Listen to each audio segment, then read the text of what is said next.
What's up, everyone? Hey Jamie, how everybody. you doing? Good. How about you, Matt? How you doing? Pretty good, pretty good. It's a fine Wednesday afternoon, July 23rd at 11 a.m. Pacific. What are we talking about today? Let me show you. I'm just going to remind you. Do you remember the Do you remember this? Yeah, vaguely. I was trying to forget it. That is Yeah. chicken scratch central right there. Yes, it is. Yes, it is. But we were talking about security last time. I remember I think we got up to obfuscation, security obfuscation, where we were talking about using private IP addresses or EIP, elastic IP addresses. We were talking about using ALBs and AGAs as another way of reducing your threat surface and security. So I think we were drawing over and over. I will erase that, but last conversation was pretty much revolving around security best practices and what we think are some of the better strategies, tools, different ways of setting up your architecture to strengthen that security, and what you can do from the you know infrastructure networking side. Even though I generally usually go into this whole diatribe of don't fix all of your security issues with the networking, because you should fix it starting right from where everyone interfaces the code and the website and all that. But you know how it goes. Yeah. How about Yeah, well, I yourself? think What that's do a you think? pretty good recap of what we talked about last time. I don't think it was last week. I think it was a couple of weeks ago. But for It those wasn't of last you week. who are just joining us, welcome to the Routing Loop. I'm Matt Lewis. I'm a solution architect over here at AWS, and we've got James Wenzel, also a solution architect over here at AWS. We focus on all Rumor. things networking. The Routing Loop was something that we created to really just talk about networking.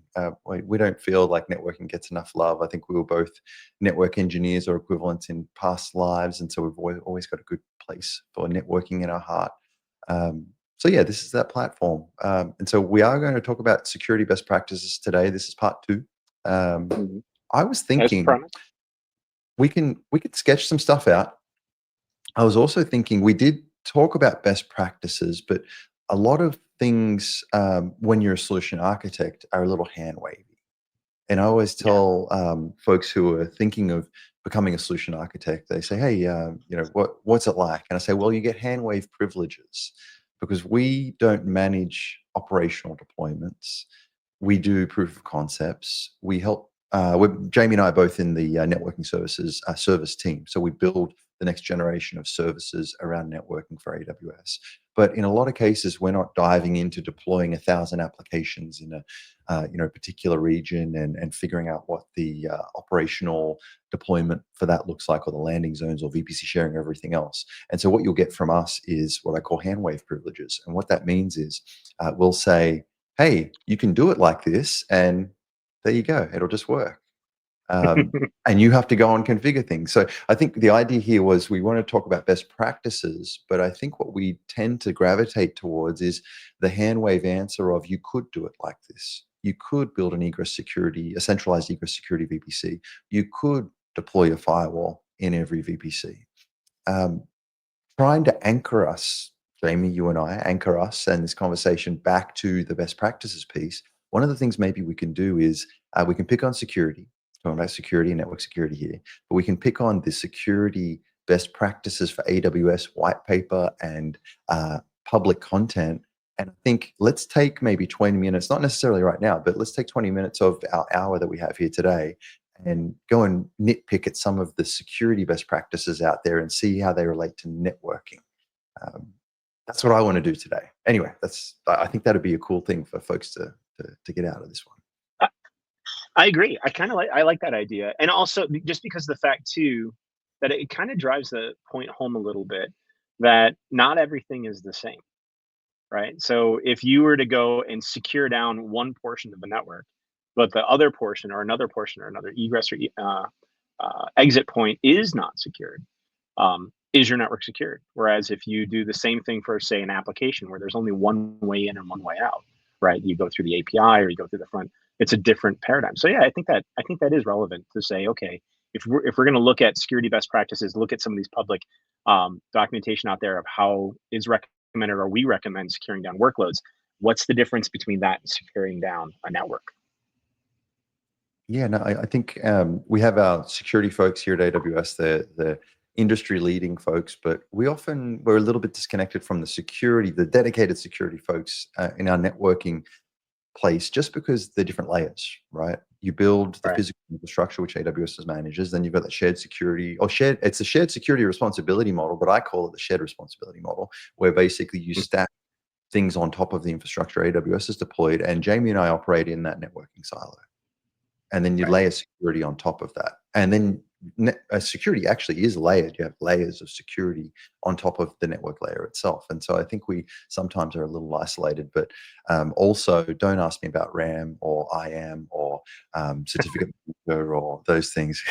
I know some of those, depending, like if you're talking about, sharing network services or, IAM for like securing down Lattice, I can help. But yeah, just as a general thing. But it's funny, I wanted to just pull up this comment from Pete. What is best practice for you maybe it's not for me. That's a very good point too. When we're talking, every now and again, when we talk to customers, they tell us like, what's the best thing to do?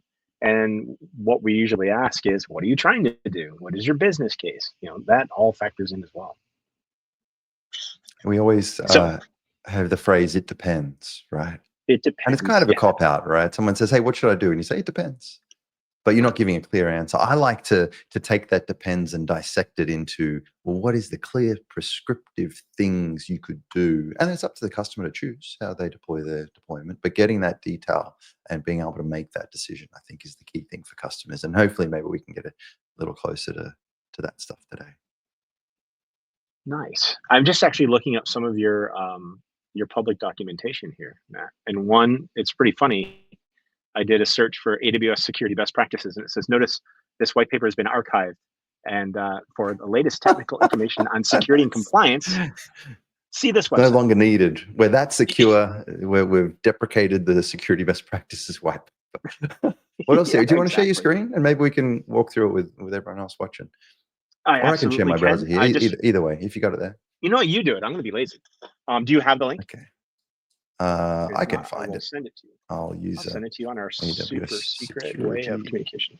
Best practices. Oh yeah, I got the link. Okay. And actually, funnily enough, when you do a Google search, we're not the first. I think someone else is paying for some. let me bring this up here. Share my screen. I have a new laptop, and I swear I swap out my laptop every other week, but I bet it's going to ask me to reset if it does, or reconnect. You have a new laptop? Oh, always. They like you. Yeah, I can share a tab, but not a window. So let's just share that tab. Go for it. Okay, cool. All right, and I'll zoom out a little bit, see if we can get more on here. So this is the security best practices website. I actually did a search for AWS security best practices, and you'll notice, well, we have our AI overview, but yeah, we're not the top one. We have these folks here. Yeah, I know. I noticed that. You can purchase it and get, I guess, security best Actually, practices. wait, weren't they bought by Google or something recently? I don't know. I thought that. Sometimes I feel like my head's in the dirt when it comes to these things. Yeah, 32 billion acquisition. Wow, that's a lot of money. No wonder they're coming up first on the AWS security best practices. Anyhow, under Google. Okay. Yeah. So I think we want this one, right? Is that it? Yeah. I think you're right. Okay. Oh, that's just bringing us to that site. Let's see what else we got. Okay, here's your white paper that was deprecated. Okay, so trying to find some. Okay, and we're at the Architecture Center, which I don't like that much. It's a little kludgy to navigate. Maybe we should talk to our marketing folks to fix that. Okay, so we've got here, search the AWS Architecture Center. And I think these are just our blogs, are they? Or let's do network. Well, I'm not seeing, I don't know if you might have to reshare or something, because I just see AWS security best practices. Oh, I see. Oh, because I broke out into a new tab because I can't share a screen. Let's go here. Okay, now you should be able to see it, correct? Yeah, it makes a bit more sense now. Okay. So this is the site I was looking at. And now going down to search the Architecture Center. This might be filtered on security right now. I'm not sure, but if I do a search, if I do network, check for single host network entries in a security group's ingress. Maybe. Imperva building real-time streaming data pipelines. Well, Imperva is a security vendor. And building a data pipeline would be network related. Customizing CloudWatch alerts for network firewall. Integrate, I like this one, integrating third-party services in the AWS cloud, but it's not really security related. What's more partner? It's like from our past. It sure is. Yeah, there's not a whole lot of guidance here, is there? Yeah, especially on security networking. Oh, secure Amazon VPC outbound network traffic. This is the All one right, we want to look at. that's the Let's one you want. Well, I mean, it seems like what we want to look at. Let's go PDF, and then I have to keep pasting this back in that same tab to Right. get. Okay, so now we've got our guide where we're like, okay, let's secure our. So the VPC first thing we outbound should do is network figure out who wrote it to make sure they don't get mad at us when they watch this later. Let's have a look. Oh no, we don't put names on these anymore, I don't think. Oh no? Okay. No, we used to have the names at the front or the back, but yeah, document history, initial. Yeah, see, we don't really, but this is pretty new. This actually might be a pretty good guide. Whoops, I just clicked on a link I didn't want to click on. I might paste this in a chat somewhere if I can find it over Yeah, here. paste it in for everyone else. If folks want to take that for the archives. Okay, so what I want to find here, business outcomes, I want to find a diagram. Let's critique. Is there a diagram? When using flow logs. Oh, come on. No diagram at all? In a white paper of all things? Yeah. Okay. Well, so we need to make it a mission. If folks are interested in us doing this, here we go, to maybe work on some of this stuff here. Okay, let's have a look and see what we're dealing with here. Well, So the first this thing they doesn't had. make a whole lot of sense for me because following diagram shows an example architecture for using network firewall to filter VPC's outbound traffic. So this is confusing to me now as a customer. I have my customer hat on right now. Okay. Outbound, but the first thing that I notice is a network load balancer. What's a network load balancer used for? Inbound. Correct. And so that doesn't make a lot of sense to me. We were going from internet gateway. Okay, can you folks see my cursor at all? Oh, yeah, you can. Okay. Yeah, So we yeah, go we to see an your cursor. IGW. Okay. Well, one We hit thing a I want to point network out load is very balancer. important. Is very, very Yeah, important. please. That I had a conversation with a customer earlier today on this actually, and I asked them to watch the show. Hopefully, they're there. Say hi if you are. But they were doing ingress firewalling, right? And I noticed right here one of the things that I told them that is a good best practice is that if they're doing filtering on all traffic coming in, or even a portion of traffic coming in, ingress routing rules on the IGW is a great way to protect that VPC that has the IGW. Because one of the things that I ran into earlier, not earlier in this week, I guess, because this week isn't that long, but last week, I had a customer who had a security issue because they had a firewall, right? The firewall, and they went ahead and had all of the traffic that came in through the IGW go to their firewall. Everybody was happy and everything was fun. But they had an issue where they spun up an EC2 instance with an EIP, and it had internet access, and it literally opened a hole into their VPC, and no one broke in or anything, but this is just something that they figured out. And the best way to prevent against that is to put a route saying everything from the internet must go to your firewall. So I just want to throw that out there because I saw it right at the top. Yeah. No, and this is a feature we didn't have a few years ago, right? When you and I started That's on correct. AWS. So here at the IGW, we can do internet gateway route table. That didn't exist a couple of years ago. We've got our destination 10.0.0.0/16 via local. So that is the VPC CIDR, which normally listed over here on the left. But oh wait, where is it? No, down here, not listed. That's okay. Maybe it's down the bottom. Nope. I love how we don't have standards with diagrams. I'd love to change that. Let's Then change it. we've got Then we've got a 10.24.34.128/27 via network firewall endpoint AZA. And so I think what we're saying here is anything for the 10.0 just routed via the local, via the dot one in the subnets, and we'll talk about that. But anything inbound to these 2/27 ranges, we want to come in and hit one of these endpoints. And so I think what we're doing now, this diagram is very confusing because we should remove the network load balancer because that's for inbound. And if you've got an application that's serving traffic, you put a network load balancer and you come from the outside, you hit the network load balancer, CNAME, A records, and then targets, typical three-tiered web app, etc. But in this case, we're actually starting down here. We're saying something down here. This is a bit of a mess, but worker nodes or something are coming up and hitting the firewall. And depending on the availability zone you're in, let's have a look at the route. We've got a 10.24.34.0/24 via local. Well, that's actually a typo. That should be /16 of the VPC CIDR, not the subnet range. Or is the Unless the VPC? worker node is part of the cluster. Could be part of the No, EKS there's actually. cluster. I'm being so critical here. Maybe I'm in a bad mood, but 10.0.0.0/16 is our VPC range. Right. The local route should be a 10.0.0.0/16. So when you have a subnet and a route table, it inherits the VPC range. So the VPC CIDR, and it routes everything for that VPC CIDR as a local, meaning anything inside the VPC can connect to anything else, bar security groups and NACLs.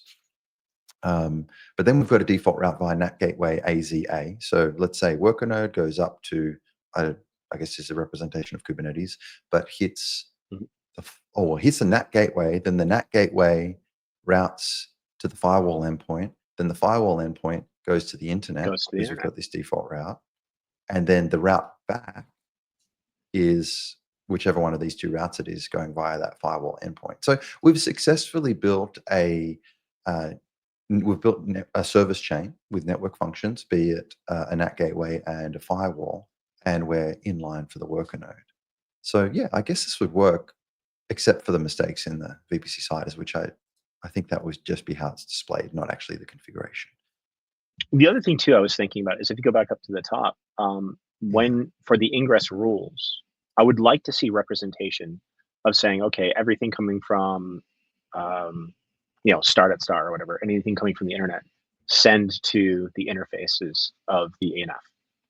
I mean, I know they show that the routes there, but I would like to see that explicit route added. You know what I mean? Especially if you're doing a security paper and highlighting, like, you want to make sure that you're covering anything that's coming into 10.0.0.16, because that's representing your entire workload. You could add on a transit gateway to this. You could add on more VPCs, right? And hopefully you're staying within that CIDR range. And if this is your single point of ingress and you're filtering, and your single point of egress and you're filtering, should have all those pieces in. I do realize that this is a egress filter, not an ingress, but still, if you're going to show that representation. Yes, it's an egress filter. Where is the title here? I lost it. Following diagram shows an example architecture using network firewall to filter VPC's outbound egress traffic using DNS host names. I missed the whole DNS host name piece. Oh, that's everything over here, maybe? Yeah, it's got to be over there. I don't know. DNS just turns into IPs anyway, right? That's right. I don't know where the DNS piece comes in. I'm being way too critical of this diagram, but I think a nice, simple, clean diagram showing the routing chaining of the NAT gateway and network firewall. And actually, I have a question. I don't know the answer to this one off the top of my head. Should it be NAT gateway, then network firewall, or network firewall, then NAT gateway? I think it should be network firewall, then NAT gateway. That's what I'm thinking. Because but here's one thing that's pretty interesting. Uh-huh. If you look at this diagram, I think this is to restrict via DNS where you can go in your VPC, right? So like if you want to filter out www.yahoo.com or www.competitor.com or whatever, you want to get rid of that. But I can tell you there's an easier way to do this. Route 53 firewall, or you can do resource gateway, and within the resource gateway, within your resource map, you just put in the FQDNs that you allow. That's it. So I will say resource gateway, great solution, doesn't count for this diagram because this was made in 2022. I know. Remember, the deal is we're saying, what can we do better now that we have new technology? There's always better things. But yeah, the DNS firewall thing, when did that come out? I mean, I think that was available in 2022, right? Yeah, I think that was. So then maybe that would be a better option here. Anyway, anywho, let's keep going here. Interesting diagram, but I think it's overloaded. So wait, I don't know if we got a best practice out of that. Let me send you this, Matt. Just so we can have completeness. Here's a doc on using DNS firewall to filter outbound DNS traffic. Okay. Do we have a date? Probably not. No, but I know this is more recent, honestly. 2024, 2025. Oh, we really need a diagram here. Using DNS firewall to filter outbound DNS traffic. This is great. This is fantastic. And actually, we should paste this. I can do it real quick. I got it in my. Yeah, that's what I'm doing it too, report. because my pasting is on a completely separate machine. So I'm being Okay. lazy. Wait, what did I'm just looking at the chat here. Pete, what did you paste in the chat here? We've got security reference architecture. I might just open that one too. Oh, that's a good Okay. one. I Also, like that. We'll TechField has come a back to that. questions for resource gateway. Is there a limit of how many DNS entries we could add? Very good point. Yes, there is. I think it's 100 at this point. 100 resources that you can add to a resource group. So that is a very good point. You're going to be very, very restricted down to using the resource gateway. But remember, in this regard, I would do that in a situation, say, for instance, if you have, like we showed EKS, and let's say you're running it yourself and you're not using managed EKS from AWS and you want to download from Red Hat, say if you're running on Red Hat or Ubuntu or Gentoo. I know I just dated myself saying Gentoo, but any of those Linux flavors or Windows, right? And you want to restrict internet access for that VPC to only be able to download patches and security and nothing else. Resource gateway is really, really easy, super easy to do that, because then you just create your resource, add in the web pages that you want to have them be able to get to, right? You'll still need NAT gateway, because NAT gateway is going to do that translation for you to get out into the internet. And basically you would point it to an endpoint from resource gateway, a private link endpoint. So then the way that would look is that you have your originating traffic, right? Your originating traffic goes through a NAT gateway, points to the endpoint, and then goes out to the internet. Because remember that, or points to the endpoint, goes through a NAT gateway is what I should say, because the NAT gateway, the endpoint is the local IP address. So for completeness, start from your servers, goes to the endpoint, resolves the sites, right, of where you can go through the resource config, goes through the NAT gateway and gets there and comes back. And then you can do that with the rules enhancements, right? So you can even do, was it more enhanced routing, and you can force all the traffic only to do that for 0.0.0, or put it on the IGW. You do all sorts of crazy stuff that way. But the key components is the resource gateway, the resource group, the sites that you only want, and know that you're not going to go anywhere else. I have a question. Sure. From this, are we landing on it depends, here's some options, or are we landing on a best practice? And if a best practice, what would the best practice be? I honestly would say, if my feet are being held to the fire for DNS filtering, egress firewall rules, I would use the Route 53 DNS firewall if you're using Route 53. Okay. The main reason is the more components that you're going to add along the way, those are all your points of failure, or all the pieces that you have to maintain. If we're going to do it all for you, it's better just to do it that way. That whole thing we just talked about before, right? The security layering. If we've got all this piece solid, we're going to keep the DNS firewall, all the fleet, everything we have running Route 53, all the way, all up to date, always going to be audited. It's always going to be, checked and make sure. I mean, everybody in the internet's probably hitting this. We have to make sure it's rock solid. The question you'd have to ask yourself is, are you going to do the same type of effort for the rest of the workload to do what we showed before and maintain all those other pieces like we do for Route 53? I mean, I like the fact that DNS in this case isn't in the packet path, and so you're not paying. I don't know how much NAT gateway costs or network firewall costs together. I think we do some kind of cost offset, but you're paying for every packet that's going through that infra. What if someone were to say, okay, DNS firewall is filtering outbound DNS traffic, like the link we have here. Can someone just connect to an IP then? Can they say, oh, well, I'm going to connect to 54.10.5.2 and that's my data exfiltration thing and send traffic to it? I mean, you wouldn't really do that from I think it's meant for a different purpose. Maybe folks in the chat can correct me if I'm wrong, where it would be, you don't want people to go to Amazon.com. I don't know why you would ever want to do that, because Amazon.com is amazing. But if someone were to take the IP of a DNS of an endpoint that's resolved already and then punch in the 10.2.5.7, would it work? Whereas I think when you have a firewall in line, I agree, it costs more money. You've got a point of failure. You've got multiple hops you're going through. There's increased latency. But now you can actually, on all traffic, say, hey, don't go to these destinations. You can apply some policy around it. I think maybe that's why people would gravitate towards a network firewall versus DNS filter. But I think the DNS thing is probably the first port of call, right? That's that's probably what you want to do first. Okay, lost my train of thought, but there was a really cool link that Pete pasted in here, and also in the chat. Tech Here's one Fjord, you said question a from Pete. comment I liked earlier. You can add Yeah, whatever right. URL you want to the Route 53 DNS firewall. Yeah. So basically, what you do is just for the completeness of this, you basically create a domain list, right? And then the list of the places that you want to allow or deny. And then you basically create a rule group. And then from there, you associate the rule group with different VPCs. And then you go ahead and you do your whole monitoring, fine tuning, making sure you're not blocking what you shouldn't or shouldn't block. But you do have control over what you want to have in or out with Route 53. It's not just something to manage things only for AWS. We would, if AWS is doing that, which we do, like when we're doing things with Shield and Shield Advanced, right? We do a lot of that type of stuff, Pete, under the hood. But we don't expose it because there's no reason to. We don't tell you that, hey, we have a list of known bad actors and we're blocking these bad actors. And then here's a list of everything that we're doing constantly up to date. We just inherit that for us. Anything that we offer with our managed services, like configuring, using outbound filtering, all that stuff, will have a configurable needed by you, right? So either we will say, here's a service and a feature you can use that will secure you down, or this is what we're doing for you. But we won't put both of those in the same statement. So, because again, we have to keep that separation.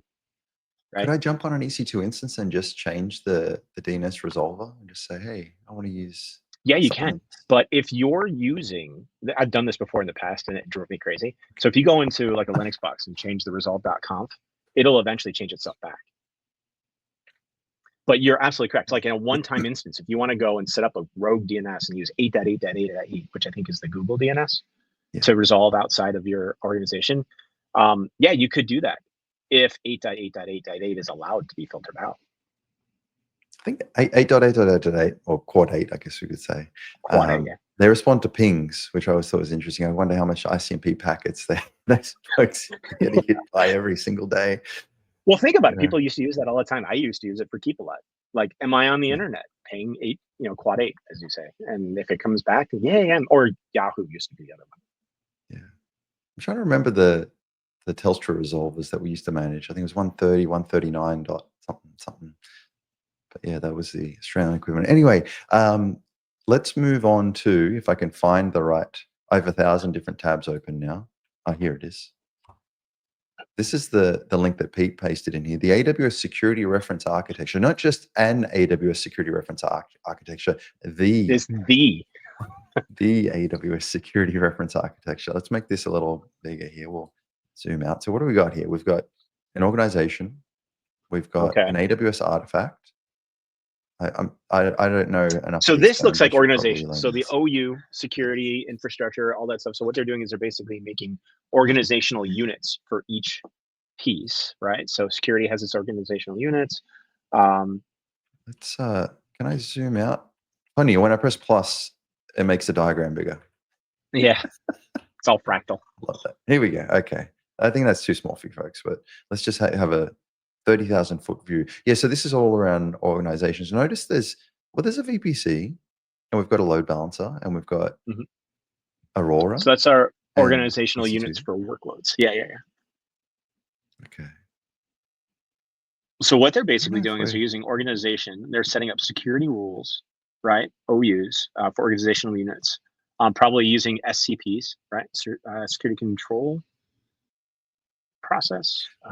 Okay, so it says here it's built around a simple 3-tiered web architecture that can fit on a single page. If you shrink it. I have a small page, I guess. You do. It's good. I like this actually. This kind of ties all those pieces together. This is good. But then really the nuts and bolts of the architecture are not really what's happening up here from a networking perspective. It's really, well, we've got a network firewall down here. We've got an inspection VPC. Okay, cool. Right.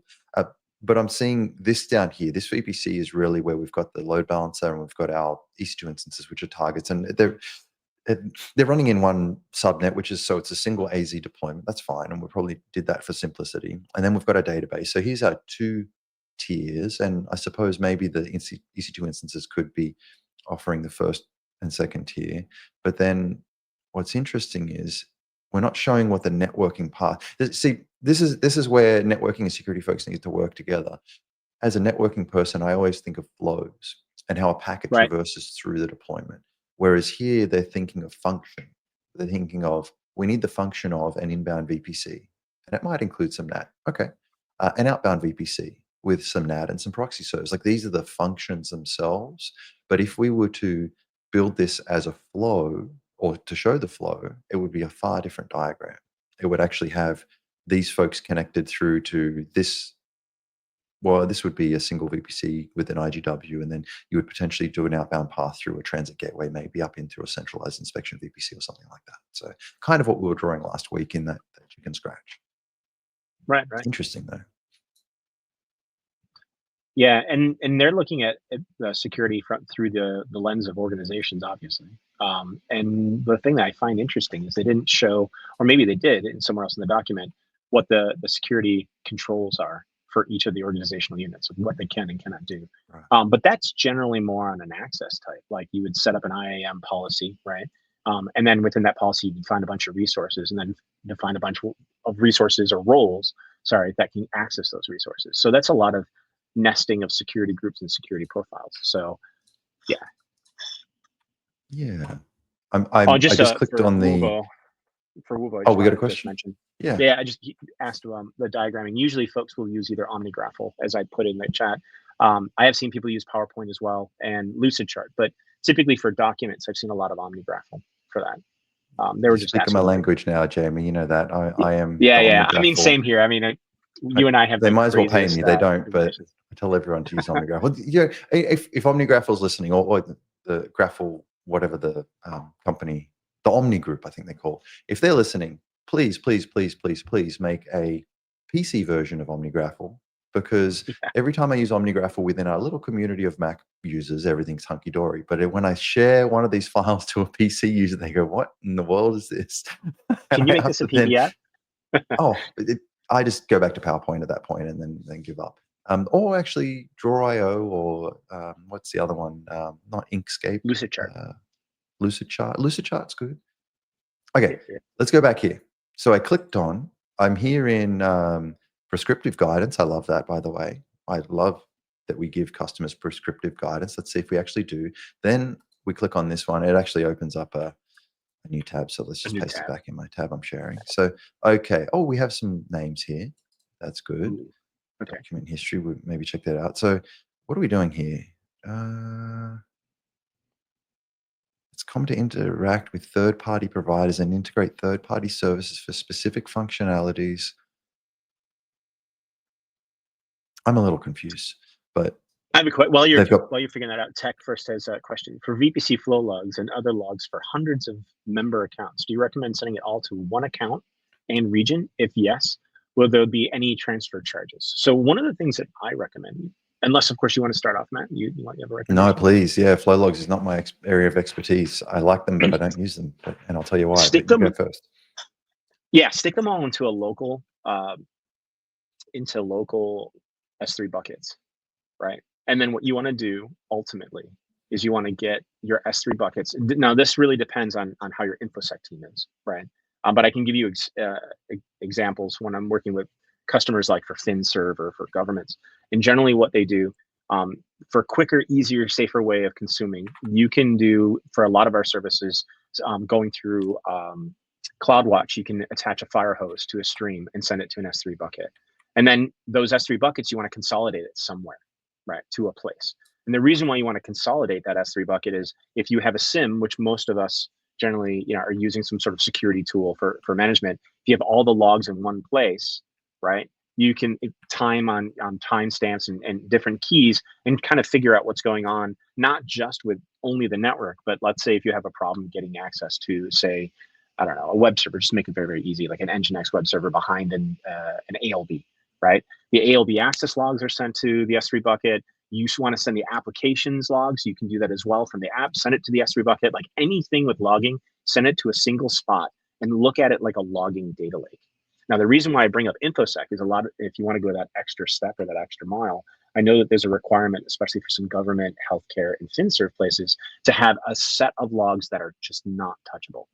You can do something with a copy of those logs, but they want the original copy. So with S3, which is great, is you can actually set up bucket policies, and you can have your bucket that you consolidate all these logs, basically copy or migrate these logs to another bucket for InfoSec only, which only InfoSec has access to, right? Yeah, control tower logging account is another is a good way of doing it. I usually am working with folks that didn't start with control tower. So I would say that generally our norm of folks who come to the cloud don't have that. But if you do, that's a great way to kind of do the click, click, click, next, next, next, and help it set up. They did a good job of building that framework. But yeah, that's what I would recommend we do for the flow logs.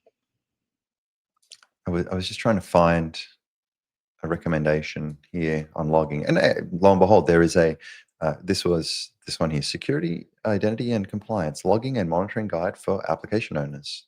Okay, and if we go down here on the left-hand side, CloudTrail, CloudWatch logs, VPC flow logs, excellent. You can create a flow log or virtual. I think this is just more an overview of flow logs. I'm not really Of seeing what it can do. Yeah, and So this is touted as AWS service for logging and monitoring, and it's best practices. I thought I saw best practices somewhere here, but yeah. yeah, go, Jim.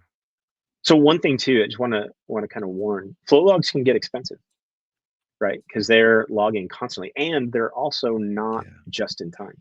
They're what, 5 minutes, Matt? Is it, or is it 2 minutes? I think it's 2 minutes now. No, I think it's 5. You can do detailed logging. We can check the time, but Yeah, yeah, yeah. So it not immediate. meaning that it's not just in time. It's up to 5 minutes after it happened, right? So um, that can cause a little bit of a delay or a timing delay of trying to figure out.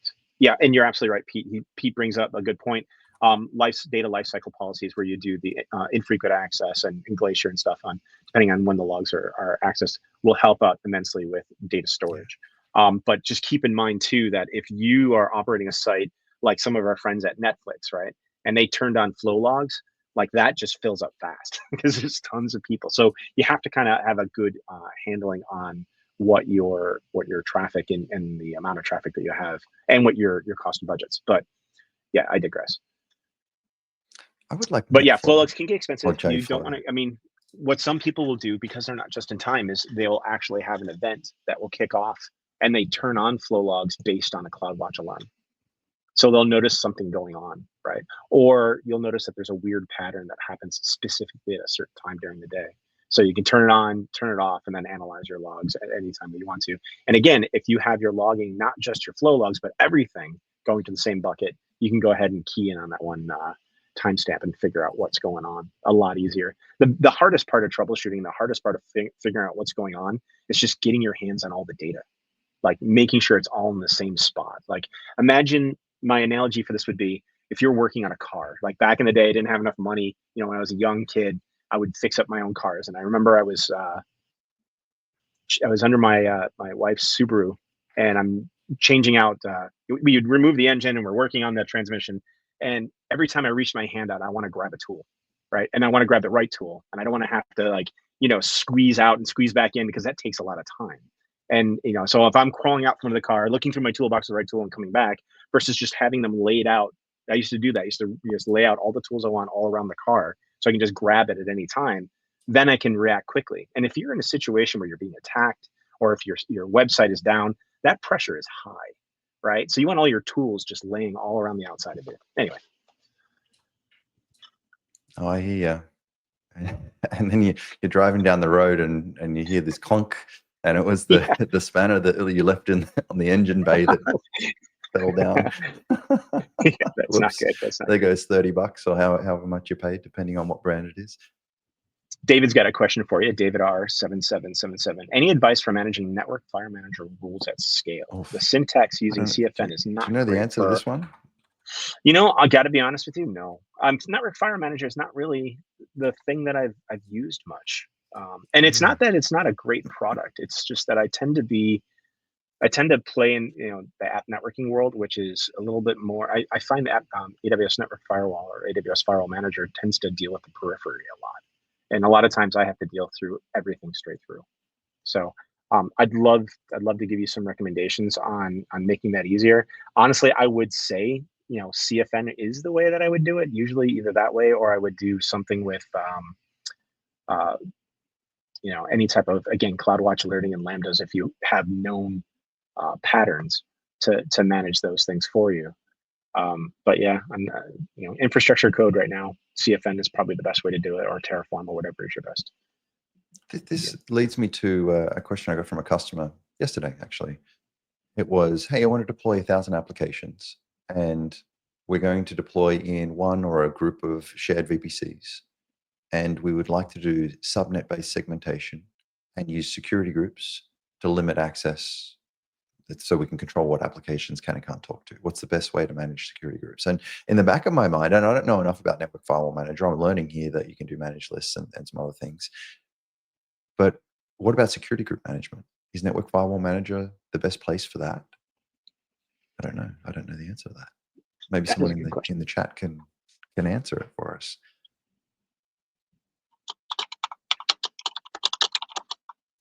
You have a very loud keyboard, Jamie. I do. Just to kind of show, it's a mechanical keyboard. It's the only way I type. Yeah, well, see the keyboard I of my switched Apple. to, I think I was using like a MX Blue switches or something. I changed to a keyboard that has, I think they're cherry red or something. And so now they don't make the click noise, but they still give you that kind of mechanically keyboard feel. I like the click noise. It's part of my security, right? So people can hear me typing down here and they know not to come down. See, security best practice, make noise. Any motorcyclist will tell you they want their motorcycle to make some noise. I do the same thing with a keyboard. Right. I was just thinking the guy who's on the roof with the hammer banging, so his wife thinks he's working, but he's sitting up there drinking a beer. I don't know if you guys have seen that. Anyway, let's move on. We're about 42 minutes past the hour. Where should we take this discussion now? We kind of went on a sideways discussion around flow logs. I said a comment earlier, and I don't think you heard me, but I would like NetFlow. I want NetFlow sampled packet rates from a EC2 instance sent to a NetFlow collector or something on a per second basis, coupled with SNMP polling stats. You've heard me talk about this before, but it doesn't exist. But it would be amazing. Man, if we could do an SNMP walk on a bunch of our stuff, wouldn't that be wild? Now we're talking. You're talking my language. Okay. What else we got? So we got another question from David R. Actually, yeah. Here's another one. The issue we have with security groups in a microservices architecture is all the circular dependencies to allow inbound rules. It's really messy when you want to deploy an app in isolation. I totally agree, David. And I cannot stress enough that if you're in a microservices architecture and you're using security groups, which is a periphery network infrastructure means of locking things down, you're making your life a little bit harder for yourself, right? Because you're basically trying to put guardrails on on railroad tracks. And I know that somebody might be telling you this is what you have to do, and this is the main way to do it. But realistically, David, what I would recommend taking a look at is something that you can use like VPC Lattice. You've heard that a lot on this show. Especially with microservices, you can turn them into individual services. Then you can build a role and a policy around them, right? And then organically, if you add a new app, all you have to do is go to whatever services that are already existing, if that app interacts with them, and just give them access on it, right down even to the granular of this type of get or put or a method action, or you can do filtering right on, like it has to have this token or this in the header, right? So when you're doing microservices and trying to get your hands wrapped around all of that, it's kind of like grabbing a ball of flies. So you can't go after each individual fly and put a jacket on every single one. You have to control the room. And the best way to control the room in that regards is to basically control the control plane and the data plane. And that's the exact reason why we made Lattice. So I would look at that. And Lattice does both TCP as well as HTTPS. So trust me, your life will get a lot easier doing something like that as opposed to trying to do the security group route. It can be done. You just won't like yourself at the end of the journey. I think I'm using the wrong word, but I was about to say you have a lot of euphemisms today, but I think that's not a correct word. No, analogies. I'm doing analogies. Euphemisms is if I'm as mean as you are. Not mean. I'm just tired. I need more coffee, I think. Yeah. So Well, you are in the West. I am a little snarky today, actually. I'm channeling my inner Corey Quinn. If you folks subscribe to Corey, he has a lot of snark. That's his brand. Great Yes. emails that he sends out. Security group. Kuber. I'm What is a I'm Kuber? getting a couple of things here, but not much. Security group management, I get nothing. Hmm. So when it comes to, hey, You I know, want to do security group management in the here's the thing AWS about that. Architecture Once Center, you used to do this a yeah, lot. I mean, back when I first joined, I remember seeing you on stage, Matt, a long time ago with Nick Matthews, and you were banging the drum on being efficient with security groups and security group nesting and referencing. You want to talk a little bit about that? I think that Because was it actually should Nick be that was there. doing that. Was it Nick? Yeah. So for the folks who don't know, Nick Matthews is another SA. He actually is more security focused than I am. He works in Kuiper now, though. So I was always Mhm. more networking focused. He was security focused. So he is the guy to talk about that. I But mean, yeah, I could okay. guess, I could explain a bit, but go ahead. Yeah, no. If you want to dig into Sure. that, I'm going to see if I can So find there's a some limit other to the stuff number of here. security groups that you can have. And it's quite large, right? And some of the large organizations will reach that. But the problem that comes down that we've seen in the chat and some folks have mentioned is it can get unwieldy, right? Because we have a security group on literally everything that has an IP, um, more or less, inside of VPC. And even on the VPC itself, it can get really overwhelming. So what we do is we have this concept of security group referencing.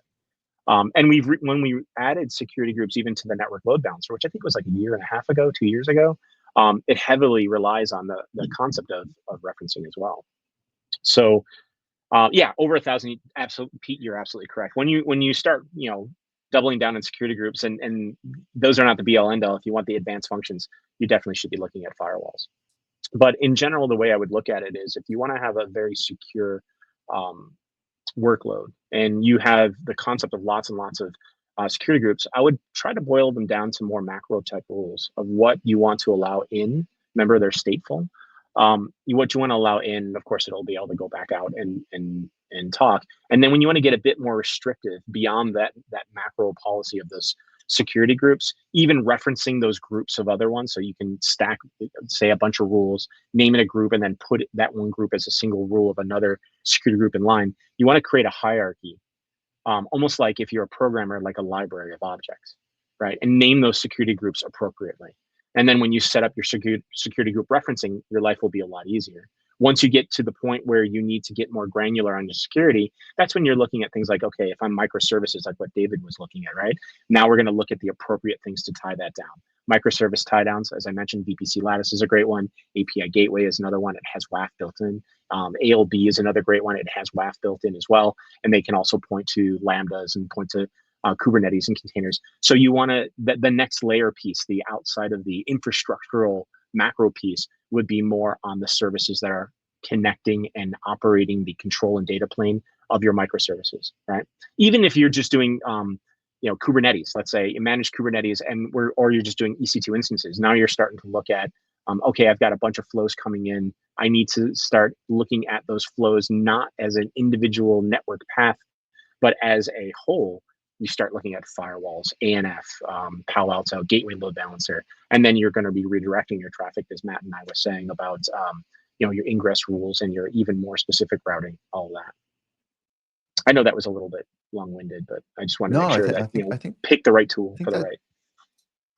I think that's all good advice. I was just looking here. I was distracting everyone while you were talking, so I had to stop.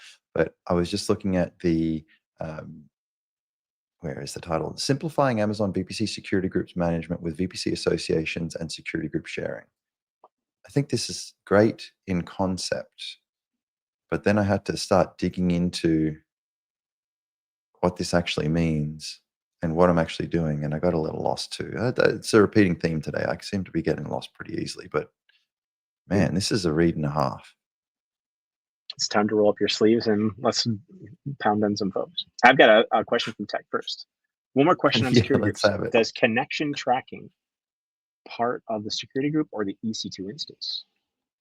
So is connection tracking part of the security group or the EC2 instance when it comes to security groups?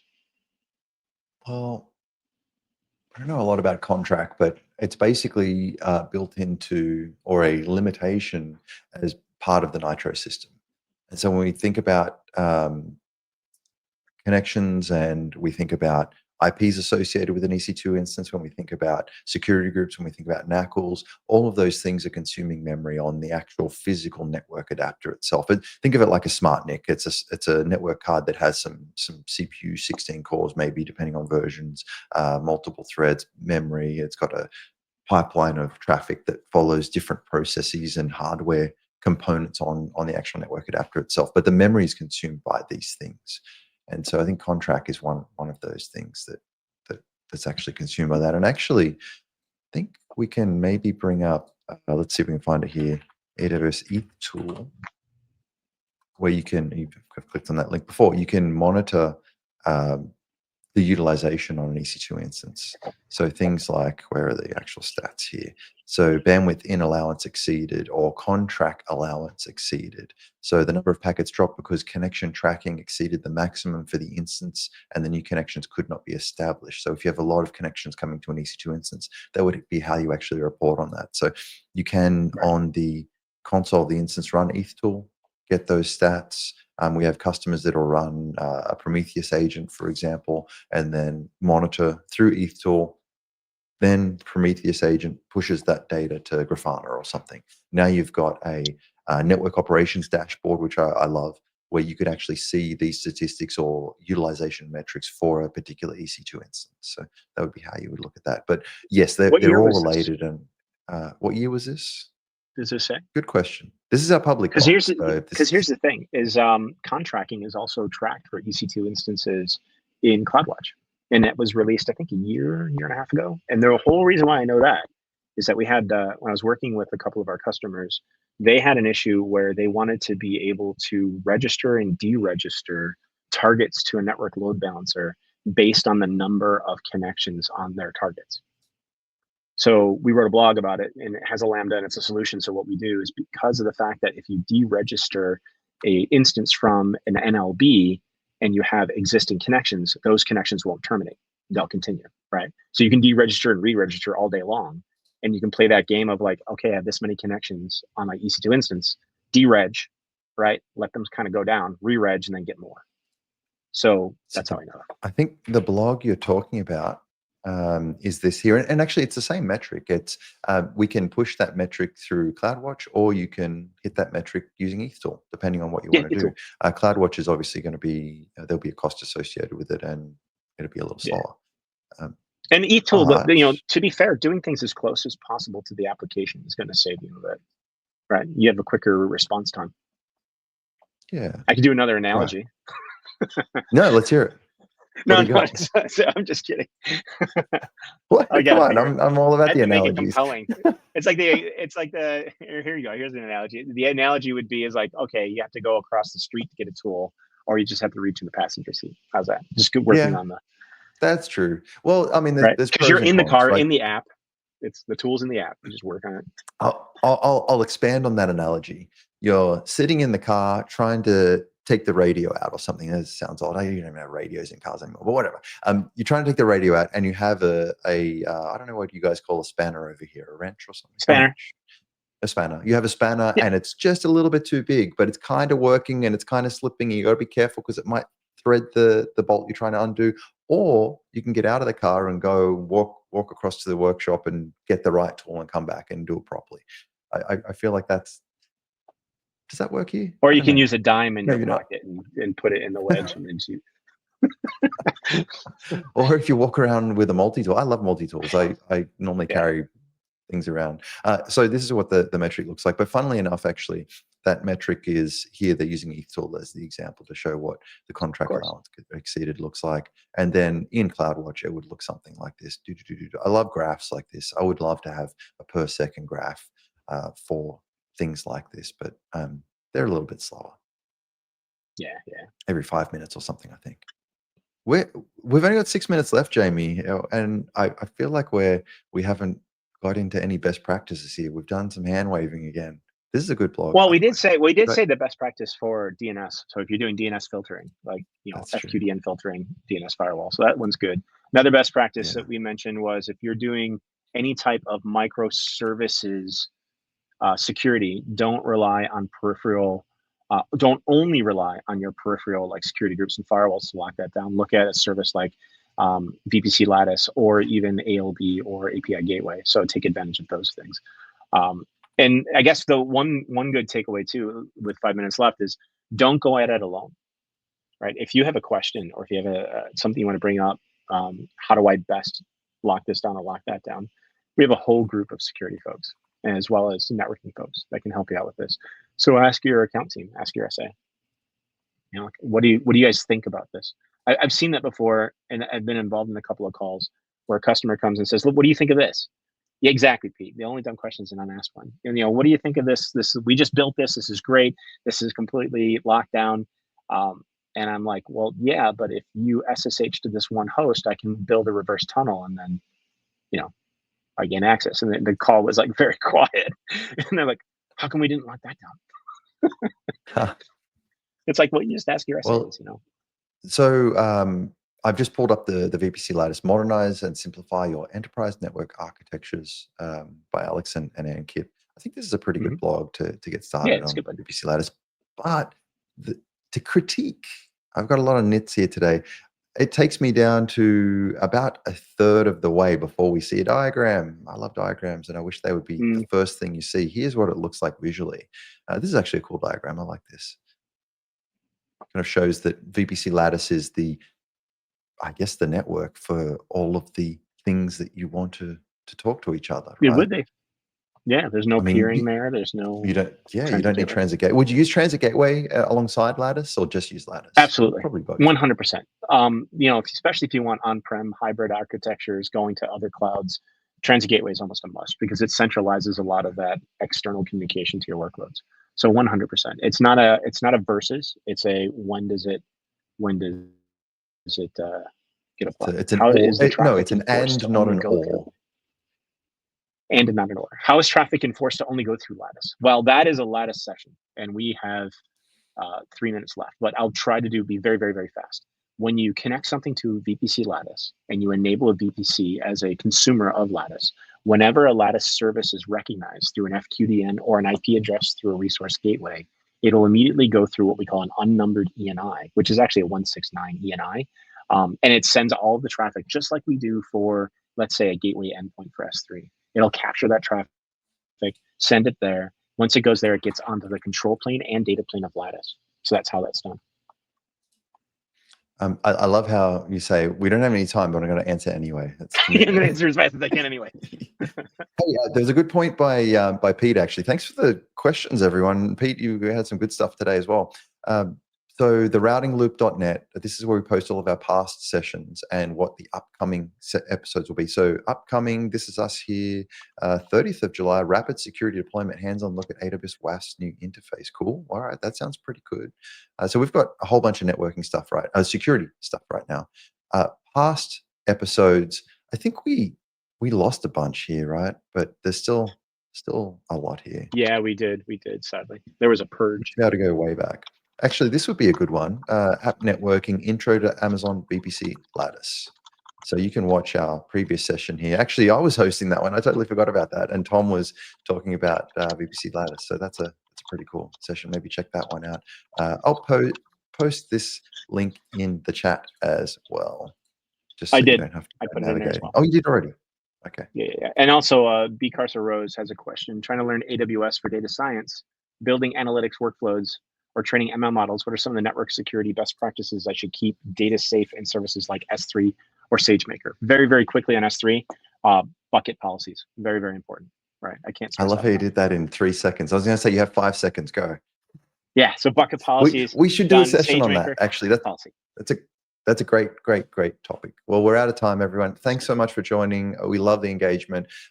Yes. Yeah, I think nitpicking public AWS documentation. Let's do more sessions like that. I love that. But also going back and trying to fix some of this stuff too. I think we'd love to have more diagrams, more clear prescriptive guidance, more best practices around networking security. Yeah, great session though. Good to chat with you, last thing for me, I think, guys, let me know in the chat too. We should also do a session where we have a topic and then we let the audience just tell us what they want to know.